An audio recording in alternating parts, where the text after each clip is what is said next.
Hello students, welcome back to Rank Plus. मेरा नाम है Durgesh Nandini and I am your chemistry educator on this channel. Last class में हमने aromatic compounds के बारे में बात करी थी। मैंने आपको बताया था कि वही कंपाउंड एरोमेटिक मॉलिक्यूल होता है जो कि 4 रेस के राउंड्स पार कर लेता है, वही एरोमेटिक मॉलिक्यूल कहलाता है। पहला राउंड था कि मॉलिक्यूल होना चाहिए साइक्लिक इन नेचर। दूसरा, उस साइकिल में हर एटम होना चाहिए sp2 हाइब्रिडाइज्ड। तीसरा कि वो हकल रूल फॉलो करना चाहिए जो कि था 4n+2 पाई का रूल। और चौथा कि पूरा का पूरा मॉलिक्यूल होना चाहिए प्लेनर स्ट्रक्चर। ये तो एरोमेटिक मॉलिक्यूल्स की बात हो गई।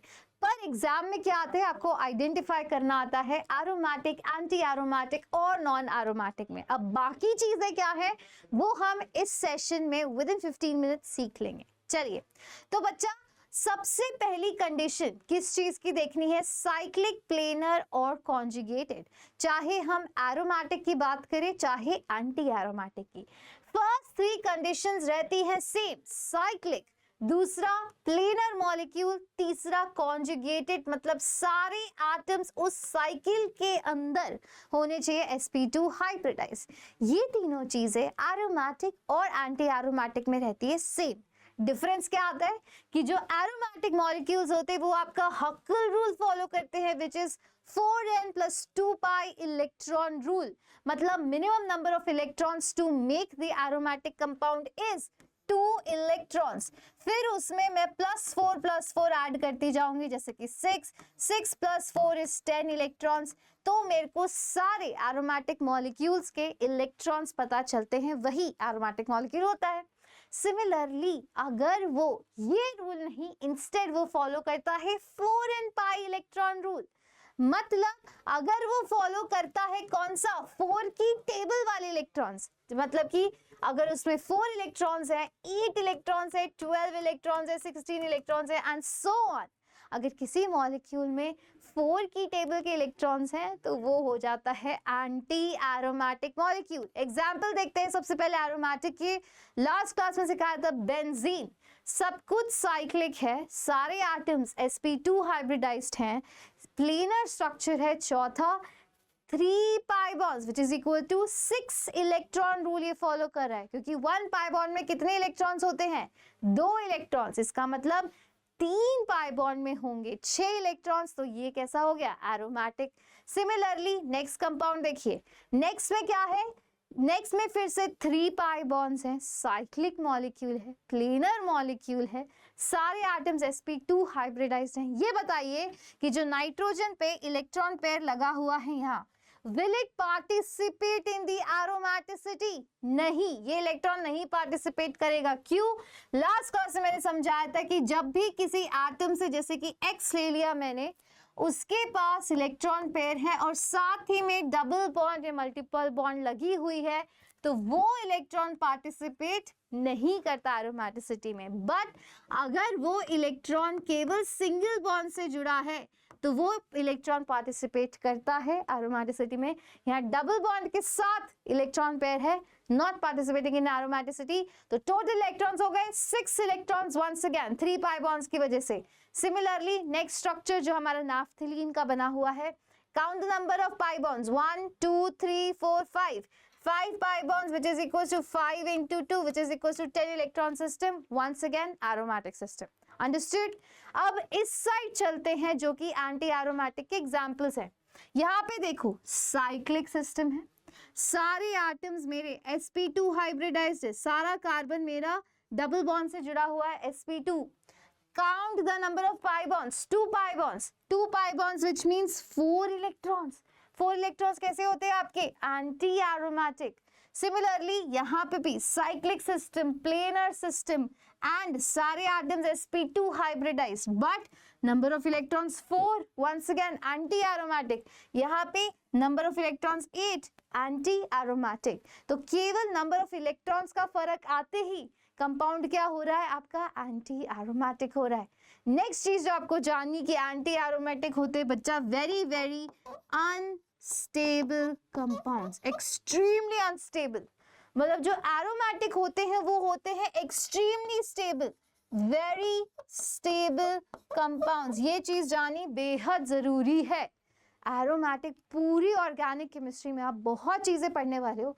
आप इतनी चीज़ें पढ़ोगे कि हज़ारों चीज़ों पे स्टेबिलिटी डिपेंड करती है मॉलिक्यूल की, बट द टॉप मोस्ट जो हायरार्की है उसकी टॉप हायरार्की में कौन बैठता है? आपका aromatic molecules. Aromatic are the most stable molecules, similarly anti aromatic are the least stable, सबसे अनस्टेबल मॉलिक्यूल्स होते हैं। Understood the concept between these two. Third आता है पॉइंट आपका नॉन एरोमेटिक का। अब एरोमेटिक समझ गए, एंटी एरोमेटिक समझ गए, नॉन एरोमेटिक क्या है? नॉन एरोमेटिक वो हैं जो ये तीन कंडीशंस ही सैटिस्फाई नहीं करते। मतलब या तो कंपाउंड साइक्लिक ही नहीं होगा, जो भी स्ट्रेट चेन कंपाउंड्स हैं या फिर हाफ चेन कंपाउंड्स हैं, जैसे कि ये वाला कंपाउंड देखो, ये पूरा साइकिल ही नहीं है, जो पूरा साइक्लिक ही नहीं है वो होगा नॉन एरोमेटिक। या फिर जिसमें कोई भी एटम sp3 हाइब्रिडाइज मिल गया, जैसे कि यहाँ पे देखो not all atoms are sp2 hybridised, तो ये है नॉन एरोमेटिक। मतलब नॉन फुली कॉन्जुगेटेड भी नॉन एरोमेटिक है। और तीसरी कंडीशन प्लेनर, जैसे कि ये वाला मॉलिक्यूल देखो, इस मॉलिक्यूल को मैं यहाँ अच्छे से बना के दिखा देती हूँ, ये इस प्रकार का मॉलिक्यूल है। मतलब जहाँ पे भी प्लेनारिटी लूज हो जाती है वहाँ पे आपका क्या हो जाता है? Non aromatic. ये हम एग्जाम्पल अंदर जाके और देखने वाले हैं। अभी तक मैंने क्या बताया? एरोमेटिक और एंटी एरोमेटिक में तीन कंडीशन सेम रहती हैं। मॉलिक्यूल होता है साइक्लिक, दूसरी कंडीशन सारे एटम्स उस साइकिल में sp2 हाइब्रिडाइज्ड, तीसरी कंडीशन प्लेनर स्ट्रक्चर। जब वो हक्कल रूल 4n+2 रूल फॉलो करता है तो एरोमेटिक, एक्सट्रीमली स्टेबल। और जब वो 4n इलेक्ट्रॉन रूल फॉलो करता है तो वो unstable, anti aromatic. Non aromatic क्या है?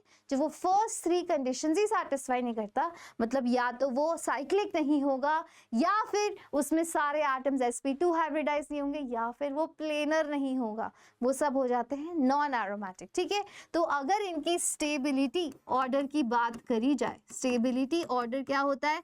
सबसे ज्यादा स्टेबल हैं आपके एरोमेटिक, उसके बाद आते हैं आपके नॉन एरोमेटिक, एंड लास्ट में आता है आपका एंटी एरोमेटिक। आई होप यहाँ तक चीजें क्लियर है। आगे चलते हैं। आगे बच्चा स्टेबिलिटी ऑर्डर की और बात करें तो जैसे कि ये एग्जाम्पल आपके सामने है, इस एग्जाम्पल में क्या दिख रहा है कि ये साइक्लिक है। नेक्स्ट चीज, सारे एटम्स, ये atom double bonded carbon, double bonded carbon, ये पॉजिटिवली चार्ज कार्बन, सारे कैसे हैं? sp2 hybridised, isn't it? तो ये साइक्लिक है, कॉन्जुगेटेड है और प्लेनर स्ट्रक्चर है। बट इसमें इलेक्ट्रॉन्स कितने हैं? 4 पाई इलेक्ट्रॉन्स दिख रहे हैं, 2 पाई bonds, which means 4 pi electrons. मतलब ये कैसा हो गया? Anti aromatic. हुआ कि नहीं हुआ? This is your anti aromatic compound. वो कैसे होते हैं? बहुत अनस्टेबल। यहाँ पे यही लिखा है कि जो साइक्लोपेंटाडाइनाइल कैटाइन होता है इज अनयूजुअली अनस्टेबल, बहुत ही ज्यादा अनस्टेबल है ड्यू टू एंटी एरोमेटिसिटी। ठीक है, अब देखो एंटी एरोमेटिक के और एग्जांपल्स देख लीजिए। ये सारे कंपाउंड्स आपको दिखेंगे कि ये साइक्लिक हैं, सभी कंपाउंड्स में एटम्स सारे के सारे sp2 हाइब्रिडाइज्ड है और ये सभी प्लेनर स्ट्रक्चर्स है। बट इनके इलेक्ट्रॉन्स देखो, यहाँ पे है ये 4 electron system, this 1 pi bond plus 1 electron would be counted. ये फिर से 4 इलेक्ट्रॉन सिस्टम, यहाँ पे 1 pi bond plus 1 electron system which is again 4 electron system. यहाँ पे देखो 2 pi bonds which is once again 4 electron system. यहाँ पे 1 2 3 4 pi bonds which means 8 electron system, right? Because 1 pi bond is equals to 2 electrons. ये चीजें याद रखना। And 1 lone pair also equals to 2 electrons. तो यहाँ पे सारे के सारे 4 के टेबल में आते हैं, 4 and 8, which means these are anti-aromatic compounds, very very unstable. ये चीज समझ, आगे चलते हैं। अब जो एंटी एरोमेटिक है ये कुछ एग्जांपल्स और देखिए, आपको बहुत अच्छे समझ आएगा। जैसे कि यहाँ पे ये एज़रीन का एग्जांपल है। एज़रीन में क्या हो रहा है? ये है मेरी पाई बॉन्ड और ये है मेरी इलेक्ट्रॉन पेयर नाइट्रोजन पे लगे हुए। अब मुझे ये बताइए, क्या ये इलेक्ट्रॉन पेयर पार्टिसिपेट करेंगे रेजोनेंस एरोमेटिसिटी में? यस बच्चा, ये एरोमेटिसिटी में पार्टिसिपेट करेंगे, क्योंकि मैंने क्या बोला था, जब भी कोई एटम के पास लोन पेयर है और वो लोन पेयर केवल सिंगल बॉन्ड से अटैच्ड है, तो वो एरोमेटिसिटी में फॉर श्योर पार्टिसिपेट करता है। तो ये करेगा। तो ये कितने इलेक्ट्रॉन सिस्टम हो गया, 4 electron system, 1 pi bond 1 lone pair. तो ये कैसा है मेरा, ये है मेरा एंटी एरोमेटिक। ये इतना अनस्टेबल है कि ये कभी बनता ही नहीं है, नेवर ऑब्जर्व्ड। अनस्टेबल का क्या मतलब है कि वो एग्जिस्ट नहीं करते। सिमिलरली नेक्स्ट 2H एजिडीन की बात करते हैं। इसमें होता है कि पाई बॉन्ड से नाइट्रोजन लगा है जिसके पास लोन पेयर दिखाई दे रहा है। अब क्या ये लोन पेयर एरोमेटिसिटी में पार्टिसिपेट करेगा? नहीं करेगा। क्यों? क्योंकि ये लोन पेयर कैसे एटम से लगा हुआ है, ये X से लगा है जिसके पास मल्टीपल बॉन्ड है। तो जब भी लोन पेयर ऐसे एटम से है जो कि मल्टीपल बॉन्ड से भी लगा होता है डायरेक्टली, वो कभी भी एरोमेटिसिटी में पार्टिसिपेट नहीं करता। इसीलिए this is once again a 2 electron system, यह 2 pi electron system, which means this is aromatic. ये बहुत स्टेबल होता है क्योंकि ये कैसा हो गया, ये हो गया aromatic compound. I hope this thing is clear. Examples देखते देखते बहुत चीजें लर्न हो जाएंगी, ठीक है। अब देखो एंटी एरोमेटिसिटी की एक और खास बात बच्चा ये है कि जैसे कि ये वाला मेरा कंपाउंड है, ये क्या है, 4 पाई इलेक्ट्रॉन सिस्टम है कि नहीं, 4 पाई एंटी एरोमेटिक कंपाउंड। एक इस प्रकार का स्क्वायर है, एक इस प्रकार का रेक्टेंगल है। ये बोल रहा है कि जो साइक्लोब्यूटाडाइन है वो एक्चुअली स्क्वायर के फॉर्म में नहीं, रेक्टेंगल के फॉर्म में एग्जिस्ट करता है। इसका क्या मतलब है, हम सीखते हैं इस एग्जाम्पल से। मतलब फॉर एग्जाम्पल ये मेरा कंपाउंड है, मैंने 2 जगह लगा दी ड्यूटीरियम। ड्यूटीरियम क्या है, आइसोटोप ऑफ हाइड्रोजन। बाकी की 2 जगह मैंने लगा दी हाइड्रोजन्स, ठीक है। अब ये जो हाइड्रोजन्स यहाँ लगी हैं, अब मैंने क्या किया, इनकी पोजीशन चेंज कर दी। यहाँ पे देखिए जो ड्यूटीरियम है वो डबल बॉन्डेड वाले कार्बन से लगी हुई है। अब यहाँ पे वही ड्यूटीरियम सिंगल बॉन्डेड वाले कार्बन से लगी है। अब यहाँ पे क्या है ये बच्चा, ये जो दोनों स्ट्रक्चर्स हैं ये एकदम अलग है, समझ रहे हो। This structure is different and this structure is different. Otherwise जब हम बेंजीन की बात करते हैं, जैसे कि ये वाला स्ट्रक्चर देखो, बेंजीन में चाहे मैं क्लोरीन, ये बेंजीन है which is a aromatic molecule, बताया था 6 pi electron system is aromatic. अब यहाँ पे क्लोरीन मैंने चाहे डबल बॉन्डेड कार्बन पे 2 क्लोरीन्स लगाई हैं इस प्रकार से, चाहे मैंने सिंगल बॉन्डेड कार्बन पे 2 क्लोरीन्स लगाई हैं बच्चा, ये दोनों इक्विवेलेंट है, इनमें कोई फर्क नहीं है, ये दोनों इक्विवेलेंट है। चाहे मैं इधर क्लोरीन लगाऊं चाहे मैं इधर क्लोरीन लगाऊं, एक ही बात है, दोनों साथ साथ में है कार्बन्स के, राइट। मैंने उनके बीच में कोई स्पेस नहीं छोड़ा, एक इस कार्बन पे है और इसके एकदम बाजू वाले कार्बन पे है। तो चाहे मैं इस प्रकार लगाऊं चाहे इस प्रकार लगाऊं, चाहे मैं कान इधर से पकड़ूं इधर से पकड़ूं, एक ही बात है। पर किस केस में, एरोमेटिक कंपाउंड्स के बेस में। पर जैसे ही एंटी एरोमेटिक हो जाता है वहां पे ये दोनों मॉलिक्यूल सिमिलर नहीं रहते। The double bonds in cyclobutadiene are not delocalized। इसका क्या मतलब है कि जो एरोमेटिक कंपाउंड्स हैं इसमें जो डबल बॉन्ड्स है ना ये घूमती रहती है। ये बच्चा, ये फॉर एग्जाम्पल ये वाली इधर चली जाएगी, ये वाली इधर चली जाएगी, ये इधर चली जाएगी, मतलब कि ये एक पोजीशन पे स्टेबल नहीं है, ये पूरे मॉलिक्यूल में घूमती रहती हैं। इसको बोलते हैं लोकलाइजेशन। क्या बोलते हैं इसको बोलते हैं डीलोकलाइजेशन। ये डबल बॉन्ड्स डीलोकलाइज्ड है, घूमती रहती है। तो चाहे 2 क्लोरीन इधर लगाओ सेम बात है, क्योंकि उसमें हम ऐसे सर्कल बना के बेंजीन में लिख देते हैं। इसका मतलब है कि सारे ही का एटम्स के बीच में डबल बॉन्ड्स हैं, तो सारी पोजीशंस क्या है, इक्विवेलेंट है। बट ये कंडीशन साइक्लोब्यूटाडाइन जो कि एंटी एरोमेटिक वहां फॉलो नहीं होती, मतलब कि यहाँ पे ये बॉन्ड्स घूमती नहीं है। ये जो सिंगल बॉन्ड है ना ये सिंगल बॉन्ड ही रहेगी, जो डबल बॉन्ड है डबल बॉन्ड रहेगी। और हमें पता है कि सिंगल बॉन्ड कैसी होती है, लॉन्गर होती है, और डबल बॉन्ड कैसी होती है, शॉर्टर होती है। ये तो हमें पता ही है ना। इसीलिए ये रेक्टेंगुलर स्ट्रक्चर है क्योंकि सिंगल बॉन्ड लंबा है एंड डबल बॉन्ड छोटा है। समझ गए। अब इसी प्रकार से आगे चलते हैं, थोड़ी नॉन एरोमेटिक कंपाउंड्स की बात करते हैं। नॉन एरोमेटिक कंपाउंड का एक बहुत अच्छा एग्जाम्पल है ये। यहाँ पे ये वाले कंपाउंड में पहले मेरे साथ पाई बॉन्ड्स गिनो, कितनी है, 1 2 3 4 5। आप बोलोगे कि मैम यहाँ पे 5 पाई बॉन्ड्स हैं, विच मीन्स कि ये 10 पाई इलेक्ट्रॉन सिस्टम है। मैंने आपकी बात मान ली, 10 पाई इलेक्ट्रॉन्स होते हैं एरोमेटिक होते हैं, बट मैं बोलूँ कि ये नॉन एरोमेटिक है। क्यों? क्योंकि इस सिस्टम में बहुत ही इंपॉर्टेंट है, हर साल इससे क्वेश्चन आता है हर ऑल्टरनेट ईयर, कि इस मॉलिक्यूल में स्पेशल मॉलिक्यूल है कि इसकी जो ये दो हाइड्रोजन्स लगी हैं, ये दोनों हाइड्रोजन आपस में क्या करती है, टकराती हैं। इन दोनों हाइड्रोजन्स के बीच में होता है बच्चा स्टेरिक हिंड्रेंस। क्या होता है? स्टेरिक हिंड्रेंस होता है, जिसकी वजह से इसका जो स्ट्रक्चर हो जाता है वो हो जाता है ट्विस्टेड।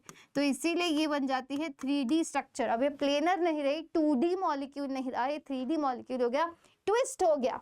अब ये प्लेनर नहीं रहा, जैसे इसने प्लेनैरिटी लूज कर दी, ये हो जाता है आपका नॉन एरोमेटिक कंपाउंड। ठीक है, अब सिमिलरली अगर मैंने ये दोनों हाइड्रोजन यहाँ से हटा दी और इसकी जगह इस प्रकार से CH2 ब्रिज पे लगा दिया, अब इसके पास बॉन्ड्स काउंट करो कितनी है, 1 2 3 4 5 बॉन्ड्स है। अब ये जो 5 बॉन्ड्स है क्या हो जाती है, फिर से ये 10 पाई इलेक्ट्रॉन सिस्टम हो गया, which is your aromatic system. अब यहाँ पे कोई दो हाइड्रोजन नहीं है बीच में टकराने के लिए जिसके स्ट्रक्चर को ट्विस्ट कर दे, तो ये एरोमेटिक रहता है। तो इन दोनों में से कोई स्टेबिलिटी पूछेगा तो ये ज्यादा स्टेबल है rather than that compound, even though दोनों के पास ही कितनी है, 5 पाई बॉन्ड्स हैं। ठीक है, चलो अब बाकी नाफ्थलीन, एंथ्रासीन और एंथ्रीन के अगर आप पाई बॉन्ड्स कैलकुलेट करेंगे तो ये सारी की सारी पाई बॉन्ड्स आपको एरोमेटिक दिखेंगी, और ये सभी के सभी क्या है, प्लेनर स्ट्रक्चर है, सभी प्लेनर है, इसीलिए all these 3 are actually aromatic compounds. कैसे हैं ये, एरोमेटिक। ठीक है, your naphthalene is a 1 2 3 4 5 10 pi electron system, this is 14 pi, this is also 14 pi। ये सारे के सारे एरोमेटिक है क्योंकि सारे के सारे प्लेनर हैं। ठीक है, अब देखिए नेक्स्ट चीज आती है साइक्लोऑक्टाटेट्राईन। साइक्लोऑक्टाटेट्राईन का स्ट्रक्चर बहुत ही इंपॉर्टेंट है। यहाँ पे मेरे साथ है ना, गिनो कि ये साइक्लिक है, सारे एटम्स कैसे हैं इसमें, sp2 हाइब्रिडाइज्ड है कि नहीं, इलेक्ट्रॉन्स काउंट करो, 4 पाई बॉन्ड्स है, 4 पाई bonds which means this is a 8 electron system. 8 electron system means anti aromatic, very unstable, isn't it? But ये वाला अनस्टेबल नहीं होता। क्यों? क्योंकि अगर ये अनस्टेबल होगा तो एग्जिस्ट नहीं करेगा, और आपकी और मेरी तरह मॉलिक्यूल्स भी एग्जिस्ट करना चाहते हैं, वो नहीं चाहते कि हम अनस्टेबल हो जाए और एग्जिस्ट ही न करें। Everybody in this world wants to exist. अब क्योंकि ये चाहता है कि मैं एग्जिस्ट करूं, तो ये क्या करता है, ये अपनी प्लेनैरिटी लूज कर देता है और इस प्रकार का टब शेप स्ट्रक्चर बन जाता है। अब क्या है ये, नॉन प्लेनर। नॉन प्लेनर है वो सेम ही मॉलिक्यूल, ये क्योंकि ये कहता है यार मुझे एग्जिस्ट करना है इस दुनिया में, अगर मैं तो 8 पाई इलेक्ट्रॉन सिस्टम हूँ, मैं तो एकदम एंटी एरोमेटिक हूँ, अनस्टेबल हो गया, तो ये एग्जिस्ट करने के लिए क्या करता है, अपने आप की प्लेनैरिटी, जो प्लेनर था उसको लूज करके टब शेप 3D स्ट्रक्चर बन जाता है इस प्रकार से। तो ये 3D बन गया। 3D स्ट्रक्चर्स क्या होते हैं, सारे के सारे होते हैं नॉन एरोमेटिक। होते हैं कि नहीं होते, नॉन एरोमेटिक होते हैं, तो ये नॉन एरोमेटिक बन जाता है जिसकी वजह से ये एग्जिस्ट कर पाता है। समझ गए? तो कभी भी क्वेश्चन आएगा कि साइक्लोऑक्टाटेट्राईन किस प्रकार का मॉलिक्यूल है, तो आंसर होगा नॉन एरोमेटिक, क्योंकि वो अपनी प्लेनैरिटी लूज कर देता है। ठीक है, आगे चलते हैं। सिमिलरली इसके थोड़े वेरिएशंस देखो, वेरिएशंस आ सकते हैं ना एग्जाम में, सारे वेरिएशंस आपकी टीचर कराएगी आपको। अब देखो यहाँ पे जो वेरिएशंस है, यहाँ पे क्या है, अब मैंने यहाँ पे एक बॉन्ड की जगह 2 इलेक्ट्रॉन्स लगा दिया। अब मेरे साथ काउंट करो ये कितना इलेक्ट्रॉन सिस्टम बन गया, 3 तो पाई बॉन्ड्स हैं और बाकी के 2 लोन पेयर्स हैं। इसका मतलब 3 + 2 = 5, 5 × 2 = 10। This is a 10 pi electron system. 10 pi electron system होते हैं, हमें पता है मैम ये तो एरोमेटिक हो गया। अब क्योंकि ये 10 पाई इलेक्ट्रॉन सिस्टम बन के एरोमेटिक हो रहा है, तो ये अब अपनी प्लेनैरिटी लूज नहीं करेगा, क्योंकि मैं तो बहुत स्टेबल हो रहा हूँ प्लेनर रह के, तो मैं तो प्लेनर ही रहूंगा। ठीक है, सिमिलरली ये वाला स्ट्रक्चर देखो, ये नॉन प्लेनर मैं यहाँ से हटा रही हूँ ताकि you can see this better. ठीक है। अब यहाँ पे क्या हो रहा है, यहाँ पे ये वाला स्ट्रक्चर देखो, इस स्ट्रक्चर में क्या हो रहा है, बाकी दो जगह मैंने पॉजिटिव चार्ज लगा दिए। Now count the number of pi bonds, 3 pi bonds, which means now this is a 6 pi electron system. हमें पता है 6 pi electron system is once again a aromatic system. ये फिर से क्या है, मेरा एरोमेटिक सिस्टम है, तो ये भी मेरा एरोमेटिक सिस्टम हो गया। अब ये क्या प्लेनरिटी लूज करेगा? नहीं, ये प्लेनर ही रहेगा, क्योंकि प्लेनर रह के मैं एरोमेटिक बन रहा हूँ। वो कब? मोस्ट ऑफ द मॉलिक्यूल्स आप देखोगे प्लेनरिटी तब लूज करते हैं जब वो एंटी एरोमेटिक बन रहे होते हैं। सिर्फ इसका एक ही एक्सेप्शन था, ये वाला जो मैंने बताया, जो हर साल पूछते हैं कि ये बच्चा है तो एरोमेटिक बॉन्ड्स गिनने के बाद, बट इनकी हाइड्रोजन्स बीच में गड़बड़ी कर जाती है, जिसकी वजह से ये नॉन एरोमेटिक बन जाता है। बाकी सिस्टम्स तब शेप तभी लेता है जब वो एंटी एरोमेटिक हो रहा है। अब वो चाहता है कि यार मेरे को तो एग्जिस्ट करना है, एंटी एरोमेटिक मतलब अनस्टेबल, अनस्टेबल मतलब एग्जिस्ट ही नहीं करेगा, बट वो चाहता है मैं एग्जिस्ट करूँ, तो वो प्लेनरिटी अपनी लूज कर देता है। बाकी दोनों नहीं करते, क्योंकि वो क्या हो रहे हैं, एरोमेटिक हो रहे, स्टेबल हो रहे हैं। ठीक है, अब नेक्स्ट ये वाला एग्जांपल है एज़िपाइन एंड ऑक्सीपिन का। यहाँ पे एग्जांपल्स देखो, ये क्या है, यहाँ पे इलेक्ट्रॉन्स में गिनूंगी तो ये कितना सिस्टम हो रहा है, दिस इज बिकमिंग 1 2 3 4, वापिस से ये 8 पाई इलेक्ट्रॉन सिस्टम बन रहा है। कैसा हो जाएगा? एंटी एरोमेटिक होएगा कि नहीं? इसका मतलब कि ये मॉलिक्यूल भी हो जाएगा नॉन प्लेनर, ताकि वो कैसा हो जाए, नॉन एरोमेटिक हो जाए। सिमिलरली ऑक्सीपिन, ऑक्सीपिन वंस अगेन ये वाले इलेक्ट्रॉन्स काउंट होंगे इन एरोमेटिसिटी, ये इलेक्ट्रॉन्स भी काउंट होंगे।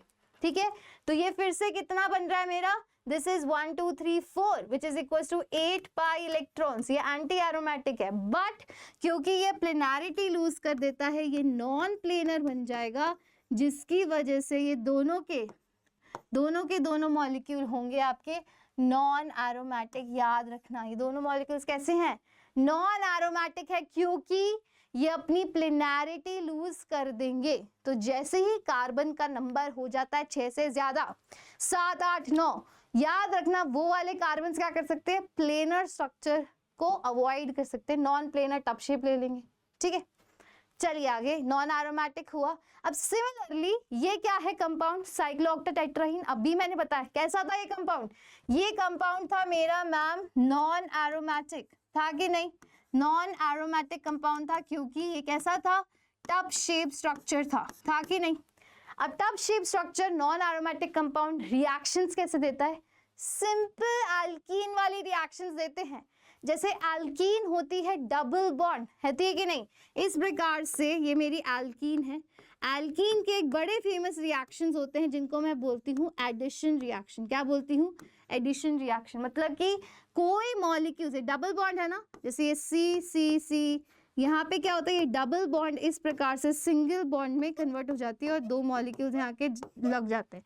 तो जो भी एडिटिव मॉलिक्यूल्स हैं वो डबल बॉन्ड पे आगे जुड़ जाते हैं, इनको बोलते हैं एडिशन रिएक्शंस। तो सिमिलरली नॉन एरोमेटिक मॉलिक्यूल्स भी लाइक एल्कीन्स कैसे रिएक्शन देते हैं, एडिशन रिएक्शंस देते हैं, एडिशन रिएक्शंस। ये चीज याद रखनी है आपको। ठीक है, अब जैसे कि Br2 का एडिशन करवाया मैंने, यहाँ पे क्या होगा, एक Br इस बॉन्ड पे जुड़ गया, एक Br इस बॉन्ड पे जुड़ गया, इस प्रकार से एडिशन रिएक्शन आपका हो गया, जो एक नॉर्मल एल्कीन में देखने को मिलता है। कोई भी डबल बॉन्ड पे लगा दो, वहां पे इस प्रकार से ऐड हो जाएंगे, सेम डबल बॉन्ड पे ऐड होते हैं, याद रखनी है ये चीज। ठीक है, so this is how the reactions are done. अब हम एक बहुत अच्छा एग्जाम्पल देखते हैं जो कि जेईई मेंस 2023 में पूछा गया था, बहुत ही अच्छा एग्जाम्पल है। स्टेटमेंट 1 देखो, ट्रोपोलोन is an aromatic compound and has 8 pi electrons। तो ट्रोपोलोन का स्ट्रक्चर है वो आपकी एनसीईआरटी टेक्स्ट बुक में दे रखा है। ठीक है, ट्रोपोलोन is an aromatic compound and has 8 pi electrons। Statement 2 है, pi electrons of C double bond O group in tropolone are involved in aromaticity। तो सबसे पहले समझने के लिए हमें ट्रोपोलोन का स्ट्रक्चर देखना पड़ेगा, जो कि इस प्रकार का है। This is your tropolone molecule. अब ये बोल रहा है कि ट्रोपोलोन एरोमेटिक कंपाउंड है जिसमें 8 पाई इलेक्ट्रॉन्स हैं। क्या ये स्टेटमेंट सही है? आपको अभी कितनी पाई बॉन्ड्स दिख रही है इसमें? 1 2 3। ये एक्सो वाली काउंट नहीं होती, याद रखना। ठीक है, अभी नहीं होगी। ये देखो 1 2 3 हो गई, ये तो 3 पाई मतलब 6 पाई इलेक्ट्रॉन सिस्टम में भरी है, तो 8 पाई बोल रहे हैं। तो क्या ये स्टेटमेंट सही है? Is an aromatic compound that has 8 pi electron system. False statement लग रही है तो एज इट इज। इसमें है कि pi electrons of C double bond O group in the tropolone is involved in aromaticity. तो आपको जब भी इस प्रकार का स्ट्रक्चर दिख जाए ना, आपको दिख रही है ऑक्सीजन लगी हुई, ये क्या है? ये मेरा कार्बन है, ये मेरी ऑक्सीजन है। ऑक्सीजन क्या होती है? More electronegative. हम कहाँ पढ़ते हैं? पीरियोडिक टेबल में। अगर ये मोर इलेक्ट्रोनेगेटिव है तो इसकी टेंडेंसी होगी कि ये इलेक्ट्रॉन्स अपनी तरफ पुल करके रखे, जिसकी वजह से नेगेटिव चार्ज। अब हमें देखना है कि ये कार्बन के इलेक्ट्रॉन्स काउंट होंगे कि नहीं होंगे एरोमेटिसिटी में। तो हम ऐसे देखते हैं, ये देखा, अब मैंने वो डबल बॉन्ड तोड़ दी और उसकी जगह नेगेटिव पॉजिटिव चार्ज लगा दिया। डबल बॉन्ड तोड़ते ही ऑक्सीजन, क्योंकि वो ज्यादा इलेक्ट्रोनेगेटिव है, उसके ऊपर आ जाता है नेगेटिव चार्ज, कार्बन के ऊपर आ जाता है पॉजिटिव चार्ज। अब काउंट करो इलेक्ट्रॉन्स। अभी भी this is your 6 pi electron system. ये है तो एरोमेटिक ही। कैसा compound? This is your aromatic compound. अब पहली भी स्टेटमेंट फॉल्स है, ट्रोपोलोन इज एरोमेटिक, इतना सही है, but has 8 pi electrons. 8 pi electrons. चलो ये स्टेटमेंट एक प्रकार से हम एक्चुअली इसको सही भी बोल सकते हैं। एक प्रकार से सही कैसे बोल सकते हैं कि ये वाले भी तो पाई इलेक्ट्रॉन्स ही हैं। अभी तो केवल ट्रोपोलोन की बात कर रहा है ना, तो एक प्रकार से ये सही है। पर वो जो 8वां पाई इलेक्ट्रॉन है ना, वो एरोमेटिसिटी में पार्टिसिपेट नहीं कर रहा, तो ये स्टेटमेंट फॉल्स हो गई। This is actually the correct way to answer this. है तो इसमें 8 पाई, क्योंकि इसमें 3 पाई बॉन्ड ए रही, 4th पाई बॉन्ड ए रही। 8 पाई इलेक्ट्रॉन्स है, एरोमेटिक भी है। कैसा? एरोमेटिक भी है, ट्रू। बट जो कार्बोनिल के इलेक्ट्रॉन्स हैं वो तो ऑक्सीजन पे चले गए, यहाँ तो पॉजिटिव चार्ज है, तो इलेक्ट्रॉन्स कार्बोनिल के पार्टिसिपेट नहीं कर रहे एरोमेटिसिटी में। ये है ना कार्बोनिल, डबल बॉन्ड O, क्या बना दिया? इसका बना दिया C, ऑक्सीजन पे गए नेगेटिव चार्ज, कार्बन पे आ गया पॉजिटिव चार्ज, राइट। तो कार्बन पे पॉजिटिव है, इलेक्ट्रॉन्स नहीं है, तो एरोमेटिसिटी में कार्बोनिल वाले इलेक्ट्रॉन्स पार्टिसिपेट नहीं कर रहे। तो this is your false statement. This is how you approach this question. चलिए आगे आपके लिए होमवर्क क्वेश्चन है। अब यहाँ पे आपको आइडेंटिफाई करना है, ये सिमिलर स्ट्रक्चर मैंने लास्ट क्लास में भी सिखाया था कि इनके इलेक्ट्रॉन्स और इनकी एरोमेटिसिटी कैसे दिखते हैं। अब आपके लिए क्वेश्चन है, मुझे बताना है, let's name this A, let's name this B molecule, let's name this C molecule. तो A, B, C की आपको मुझे बताना है इसमें से कौन सा एरोमेटिक है, कौन सा एंटी एरोमेटिक है और कौन सा non aromatic molecule. This is the question for you guys. That is it from my side today. आज हम इतना ही रखते हैं ये लेक्चर को। अगर आपको लेक्चर पसंद आया और इसी प्रकार से आपको अपनी JEE की प्रिपरेशन करनी है, कुछ ऐसे टीचर्स है जो हर साल लेके आते हैं single digit ranks, rank 1, rank 2, rank 3 in both IIT, JEE mains and JEE advance. So you are in the right hands of the rankless team. और ऐसी टीम से आपको लगातार पढ़ना है, लगातार क्वेश्चंस और भी चाहिए और भी सॉल्व करने हैं। So there is a way to do that. The way to do that is to be a part of the rankless team. क्या करना है आपको? केवल और केवल इस नंबर पे कॉल करना है, विच इज 9116300300, जहाँ पे आपको सारी एडमिशन क्वेरीज मिल जाएंगी कि आपको बाकी के और क्वेश्चंस करने हैं। हर रोज एरोमेटिसिटी जैसे छोटे टॉपिक से कितने क्वेश्चंस आते हैं, उनकी हर अप्रोच जाननी है। So this is the right platform for you guys. Thank you so much for attending this class. Let me know in the comment section आपको लेक्चर कैसा लगा और क्वेश्चन के आंसर भी देना मत भूलना। Thank you.